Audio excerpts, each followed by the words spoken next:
Huyu msichana alijikuta kajiingiza kwenye mahusiano na mume wa mtu, na hayo mahusiano yakawa ya maumivu kwake. Kwa hiyo akaja kuomba ushauri afanyeje kuweka sawa hayo mahusiano, na amekuwa akiumia kwa muda mrefu, lakini ameendelea kukaa hapo kwa sababu tayari ameshajenga attachment, amejenga mazoea na huyo mtu. Kwa hiyo akaja kuniomba ushauri, na hivi ndio jinsi ambavyo nilimshauri.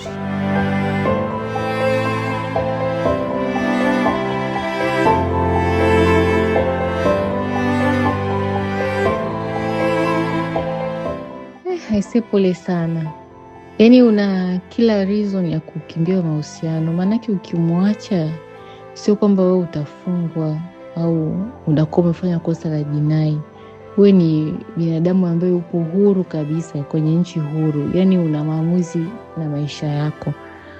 Huyo kwanza ni mume wa mtu, kwake ni kama extra, yaani ni bahati nyingine imeingia kwenye maisha yake. Lakini sasa wewe ndio unateseka. Sawa, hata kama kuna hiyo vitu vidogo vidogo anakupa, lakini mateso wewe mwenyewe unayaona na unajua kabisa hu deserve kupitia yote unayopitia. Kwa hiyo ni mtu ambaye hatabadilika. Yaani kama anaweza kukupiga kwa vitu visivyoeleweka, kama anakupiga kwa huko anasema uongo, anajua kabisa amechiti, amefanyaje, wewe ukamsema kwa kasirika, afa anakupiga usimseme. Yaani ni mtu ambaye ndo tabia yake. Analazimisha, yaani kumdefine ni mtu ambaye anataka kufanya makosa Aisha anavyojisikia na wewe ufunge mdomo. Ni ana mfumo mbaya sana, wala sio mfumo dume.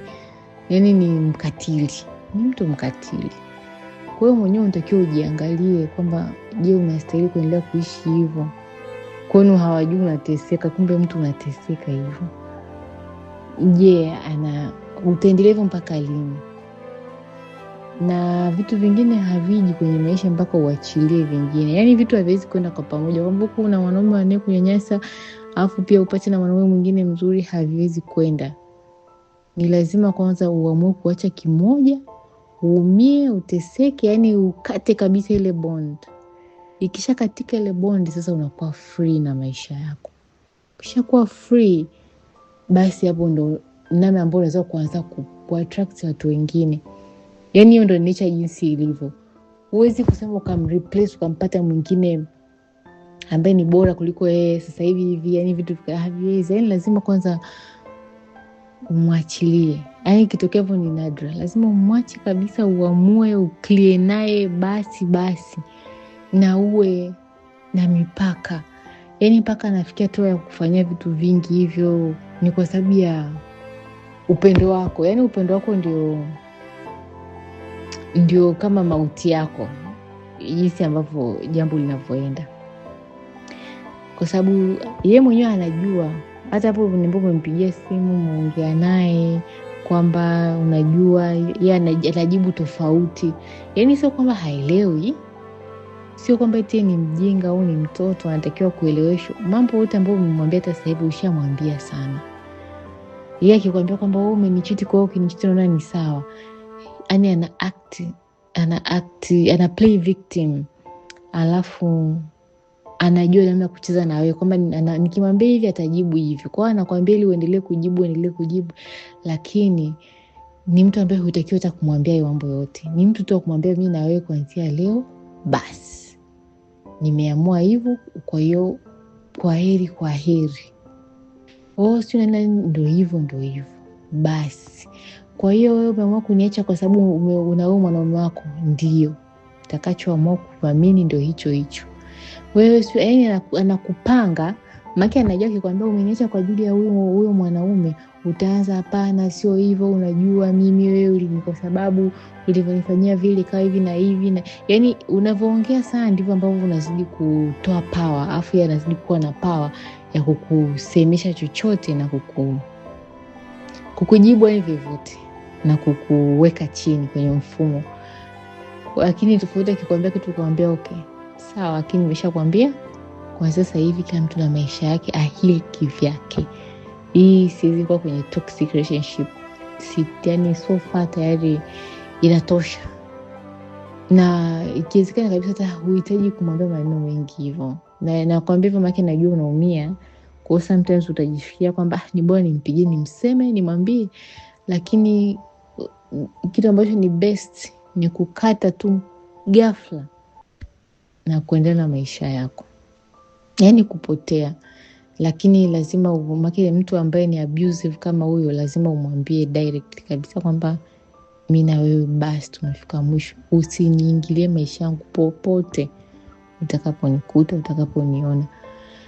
Sasa mimi kwa kweli siwezi kukushauri kwamba utafute namna yote ya kumrudisha mkae sawa kwa mtu abusive kama hivyo. Maana haizi acha. Ukizingatia ni mtu tayari na familia yake. Na wewe utakuta tu ni muda mzuri mrembo ambaye unaweza kupata mtu wako mwingine ambaye you be happy. Lakini ndio hiyo kwamba lazima hii connection ikatike kabisa. Maanake hata ukipata mtu unakuwa bado akilipo huku. Kwa hiyo lazima ujipe some time ya kuheal wewe mwenyewe. Hata ukiwa na mahusiano mengine sawa, lakini in the process hakikisha kwamba unamsahau kabisa, unamtoa. Maana ni mtu mwenye vitu vingi, anakupiga, anakunyanyasa hivyo, anakuwa na wivu usiokuwa na wa maana, anakuminya kwenye dreams zako. Yani ushindwe kusafiri, ushindwe kuenjoy maisha yako. Wewe ni mtu ambaye uko single, unatakiwa kubanwa hivyo. Yani unatakiwa uishi kwa raha ndio yeye tena kusupport uende huku na huku. Yani unatakiwa kujisqueeze maisha yako kwamba sasa uishi kwa kujificha ficha kwa sababu unamuogopa mtu. Wewe ni binadamu ambaye upo huru kabisa. Hujaolewa, hakuna aliye kumiliki kwamba sana kumiliki kiasi kwamba uanze kuogopa. Maana tunasema mtu akikuwa tradition ya Kiafrika, Kitanzania, mara nyingi ndio hivyo kwamba mwanaume ana power, anakupangia mke wangu hiki na hiki na kile. Japokuwa hata hivyo wanawake sote hawataki.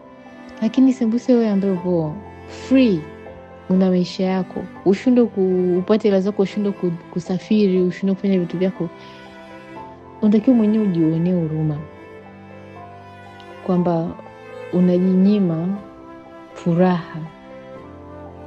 Unani huishi ndoto zako, unaishi ndoto za mtu mwingine. Kwa hiyo yote ndio uione. Afu ndio hiyo mambo ya waganga, mtu anayechukua picha za wanawake na anapeka kwa waganga. Hii moja kwa moja inakupa tafsiri kwamba anapokuwa kiseksi nao, possibly kuna vitu anavifanya, possibly kuna maneno anatamka, yani kuna kitu anakofanya kwenye ni mtu anayeamini kwenye uganga. Tena ungetakiwa umuogope, maana hujui atakapokuja tena kwako anakuja na kitu gani au anaongea nini.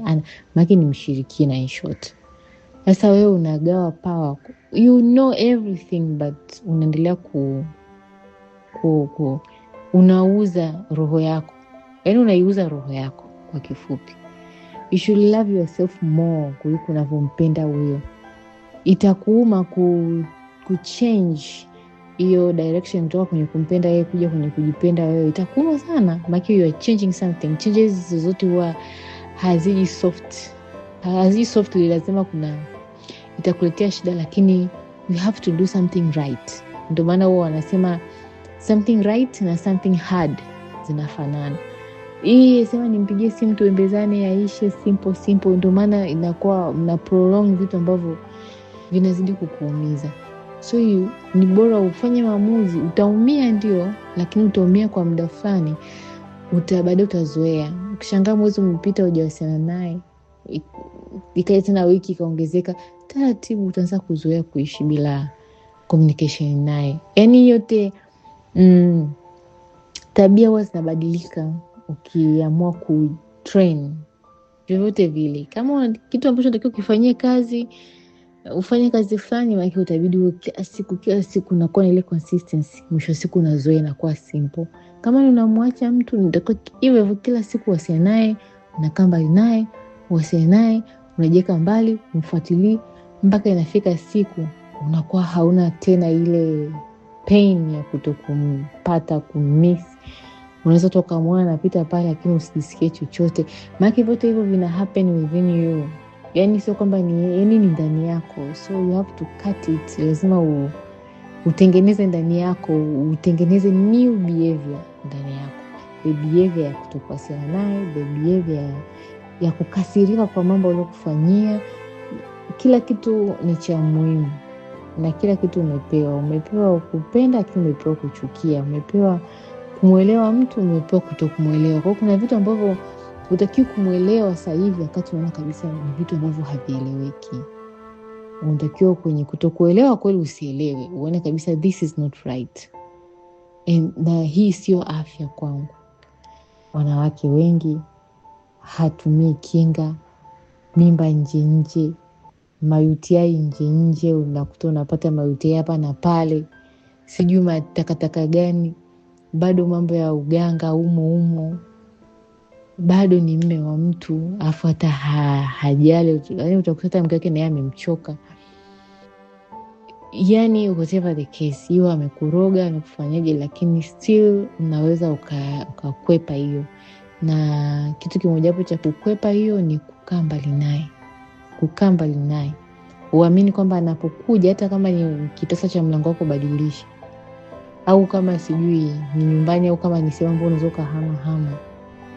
Maana ni mtu ambaye tena, na akikuletea fujo sungine pia mripoti polisi. Yani inabidi akuogope, akae mbali nawe. Maana huyo mtu pia kukuachia inaweza isiwe rahisi, anaweza kukung'ang'ania kwa sababu labda kuna benefit fulani anaipata, au ile ego kwamba hawezi kushindwa. Yani atataka wewe ndio uwe down. Kwa nini? Yani atataka kwamba yeye ndio akuache wewe.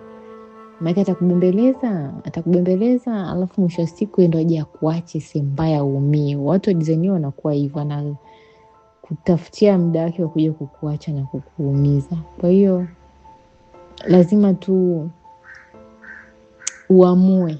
Maana hii issue yako zaidi ya ushauri, it's more of kufanya maamuzi.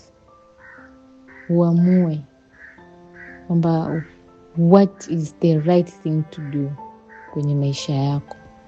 Maana you are not here in this world forever, na kufikisha miaka 50 sio mbali sana. Ni unashangaa tu miaka inakatika hiyo imefika. I'm talking about choosing right things. Maana kama Sungai amekutupia hilo dude, akakuumiza kucha, what if ingekupata usoni, ingekupata shingoni, ingekupata kwenye jicho, unajua, angekupiga sikio ukawa usikii, jicho likawa alioni. Yani mtu ambaye ni abusive sio mtu wa kumentertain sana, sio mtu wa kumentertain. Maana na yeye anapolipuka anakuwa ni mtu mwenye changamoto ya kiakili. Mtu ambaye akachukua kijito akakutupia, au kama hivyo unasema anavunja vitu, TV sio na nini, sio mtu normal.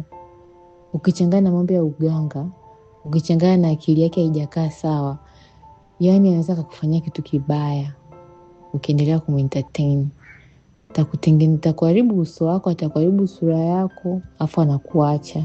Maana he is married, anakuacha. Na ana wanawake wengi, ana options nyingi. So you should be careful na maisha yako. Yani mwisho wa siku mtu unapofika mwisho ni mwisho, unafariki. There is no other nafasi tena ya kuishi. So na ujana ndo huu, na unaenda kwa speed, kwa sababu kama mwenye mbona 32 utashangaa tu fasta hiyo ushafika 40. Simaanishi kwamba unazeeka, naonyesha kwamba yani kwenye 30s ni muda wa kufurahia, kuenjoy. Yani jipe break, enjoy your life. Kama unatafuta hela, una travel, unafanyaje, do all those things. Sababu utafika muda hautakuwa tena na interest ya hivyo vitu. Sasa itafika huko mbele unaweza kuwa na enjoy, unafanyaje wewe ulikaa tu unavumilia mwanaume ambaye you know he is toxic, ana mavitu matakataka mengi. Yani hata kama unampenda vipi, you should love yourself more. Yani lazima ufike time ukasirike, useme kwamba no, this is not right. Yani lazima ufike time useme hapana, lazima nishinde hii nguvu yoyote, yani lazima nikae nayo mbali.